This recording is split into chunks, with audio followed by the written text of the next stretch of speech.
Just before Poonam Kaur గారు కూడా tweet చేశారు. ద టాలీవుడ్ #1 డైరెక్టర్ త్రివిక్రమ్ గారి గురించి, గురూజీ అని పిలువబడే త్రివిక్రమ్ మీద కూడా మా అసోసియేషన్ చర్యలు తీసుకోవాలి. ఆ రోజు మా అసోసియేషన్ నాకు కంప్లైంట్ తీసుకొని ఉండుంటే ఈరోజు ఇంతమంది సఫర్ అయ్యే వాళ్ళు కాదు. ఇట్లు పూనం కౌర్ అని చెప్పి ఆమె పెట్టడం జరిగింది. ఏం తెలీదు మరి, మూవీ ఆర్టిస్ట్ అసోసియేషన్లో ఆమె ఎందుకు ఇచ్చింది తెలియదు. అప్పటికే మనకి మరి ఎప్పుడు ఏ ఇయరో నాకు తెలియదు. ఇస్తానికి వెళ్ళింది. అప్పటికి మన కమిటీ పెట్టుంటే మన కమిటీలో ఇచ్చుంటే పోయి ఆ డబ్బాలో పడేసి ఉంటే సరిపోయింది. ఎర్ర డబ్బాలో పడే, అక్కడ ఎర్ర డబ్బా అప్పటికే ఉంది అక్కడ. ఆ ఎర్ర డబ్బాలో పడేసి ఉంటే పని జరిగేది. మరి మనకి కంప్లైంట్ రాలేదు. సో కంప్లైంట్ లేకుండా మనం టేక్ ఓవర్ చేయలేదు. మూవీ ఆర్టిస్ట్ అసోసియేషన్ తీసుకున్న వాళ్ళు మాకు ఫార్వర్డ్ చేస్తున్నా చేసి ఉండేవాళ్ళం. ఇప్పటికైనా కానీ మనకు వస్తే చేస్తాం. ఓకే. సో మూవీ ఆర్టిస్ట్ అసోసియేషన్కి ఇచ్చిన కంప్లైంట్ మీ అసోసియేషన్ పరిగణలోకి తీసుకోదా సార్? అంటే వాళ్ళు మెన్షన్ చేయాలి కదా, వాళ్ళ దగ్గరికి వచ్చిందో రాలేదో మనకు తెలియదు కదా. అంటే అక్కడికి వచ్చిన కంప్లైంట్స్ మీకు రిఫర్ చేస్తుందా అసోసియేషన్? చెయ్యాలి. అంటే వాళ్ళు హ్యాండిల్ చేయగలిగితే వాళ్ళు చేయాలి. వాళ్ళు కూడా ఒక కమిటీ పెట్టుకోవాలి. వాళ్ళు పెట్టుకుని వాళ్ళు పెట్టుకోవాలి. కమిటీ ఉంది వాళ్ళ దగ్గర కూడా. ఇప్పుడు ఉన్నవాళ్ళు కమిటీ పెట్టారు. అప్పుడు ఉన్నవాళ్ళు కూడా పెట్టుకోమని మనం చెప్పాం. పెట్టారో లేదో నాకు తెలియదు. సో అందరికి పెట్టుకోమని చెప్పాం అప్పట్లో, అన్ని యూనియన్లో పెట్టుకోమని. అంటే ఫిల్మ్ ఇండస్ట్రీకి సంబంధించి 24 క్రాఫ్ట్స్ అనేవి ఒక విభాగం పరిగణించినప్పుడు ఈ ఇండిపెండెంట్ గా ఈ కమిటీస్ అన్ని ఒకే అంబ్రిల్లా లేదు. అట్లా కాదు. ఎవరికి ఏ క్రాఫ్ట్ పెట్టుకోవాలని రూల్ ఉంది. ఈవెన్ ప్రొడక్షన్ ఆఫీసులకు కూడా పెట్టుకోవాలి అది.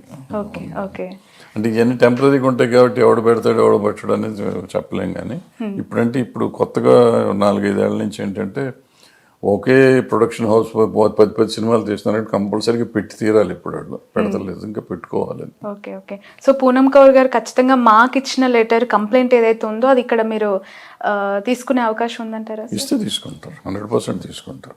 ఓకే. మీకే మీరు అసోసియేషన్ మాత్రం క్వశ్చన్ చేయరు మాని? ఎక్కడ చేస్తాం ఇప్పుడు, తీసుకోలేదని ఆమె చెప్తున్నట్టుంది దాంట్లో. మీరు వచ్చి మెసేజ్లో అంటే మన మెసేజ్ లేదు, ట్వీట్ అంటున్నారు. అదేంటో మనకు తెలియదు. చూద్దాం. సడన్ గా ఇప్పుడు మనం కూడా మాట్లాడుతున్నప్పుడు ట్వీట్ చేశారు. చూద్దాం అది ఏమవుతుందో చూద్దాం. Okay sir, thank you so much. ఇప్పుడు క్రితమే ఒక బ్రేకింగ్ న్యూస్, అంటే అప్డేట్ సార్.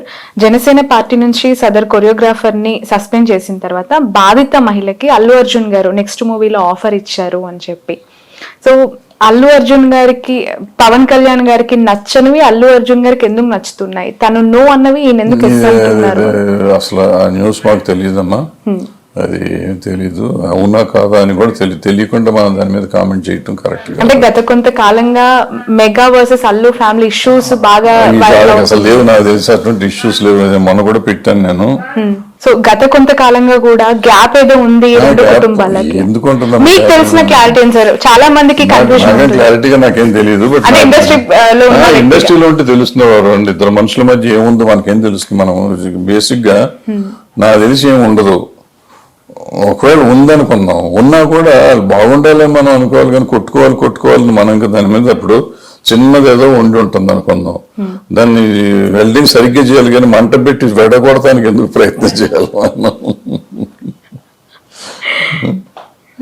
సో వాళ్ళందరూ ఫ్యామిలీ కదా, ఒకే ఫ్యామిలీలో మెంబర్స్ అయినప్పుడు మంచి జరగాలని కోరుకున్నాం. అటువంటిది ఏమి ఉండకపోవచ్చు అనుకుంటున్నాను నేను. వాళ్ళకేముండదు సార్, కానీ వాళ్ళ ఫాలోవర్స్ లేదని పెడితే నన్ను తిట్టారు వాళ్ళంతా. వీళ్ళ ఫ్యాన్స్ కొంతమంది నన్ను ట్రోల్ చేశారు. ఎలా చూడాలంటారు సార్? అంటే ఒక ఇష్టం ఏం చెప్తా ఉన్నప్పుడు మనం సోషల్ మీడియాలోకి వచ్చేసాం, పబ్లిక్ పర్సనాలిటీ అయిపోయాం మనం ఇక్కడ పబ్లిక్ వచ్చి ఇప్పుడు నేను నీకు ఇంటర్వ్యూ ఇచ్చే ముందు నేను ఆలోచించుకోవాలి. నేను మాట్లాడిన దాన్ని నన్ను తిడతారా, నేను ఏది మాట్లాడాలి ఏది మాట్లాడాలి, నేను ప్రిపేర్ అయితేనే నేను మాట్లాడాలి. లేకపోతే నేను మాట్లాడే రేపు పొద్దున్న నీకు ఫోన్ చేసి ఏమ్మా నువ్వు అట్ట చేసావు ఇట్ట చేసావు అని నేను అడిగితే నువ్వు ముందే ఇవ్వకుండా ఉండొచ్చు కదా. ఇచ్చిన తర్వాత నేను నిన్ను బ్లేమ్ చేయటం తప్పు కదా. Okay.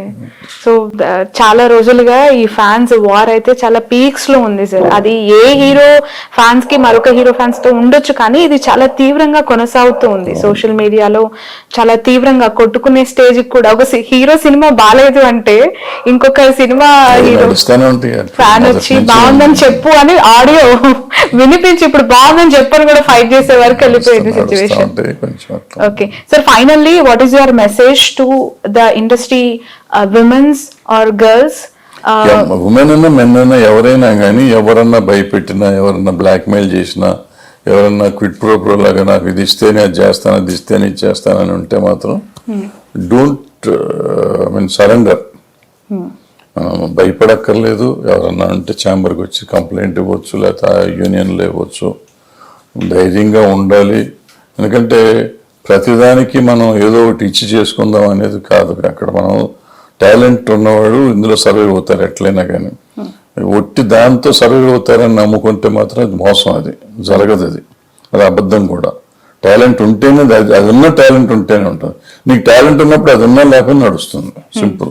Okay, right. Thank you so much sir. Thank you. So ఇది భరద్వాజ గారితో స్పెషల్ ఇంటర్వ్యూ. ఈ రోజు వరకు కూడా అనేక ఆరోపణలు మన కొరియోగ్రాఫర్ కి సంబంధించి అండ్ బాధిత మహిళకి సంబంధించి అసలు ఏం చర్యలు ఉండబోతున్నాయి, ఇండస్ట్రీ ఎలా రియాక్ట్ అవుతుంది, ఎస్పెషల్లీ కమిటీ ఇప్పటి వరకు ఉందని తెలియదు అనే వార్తలు వస్తున్న నేపథ్యంలో అది 2013లో ఫామ్ అయింది అని చెప్పి భరద్వాజ గారు ఒక సెన్సేషన్ న్యూస్ కూడా చెప్పడం జరిగింది. దానికి సంబంధించి కూడా లెటర్ ఇస్తానని ఆయన క్లియర్ కట్ గా చెప్తూ ఉన్నారు. That's all for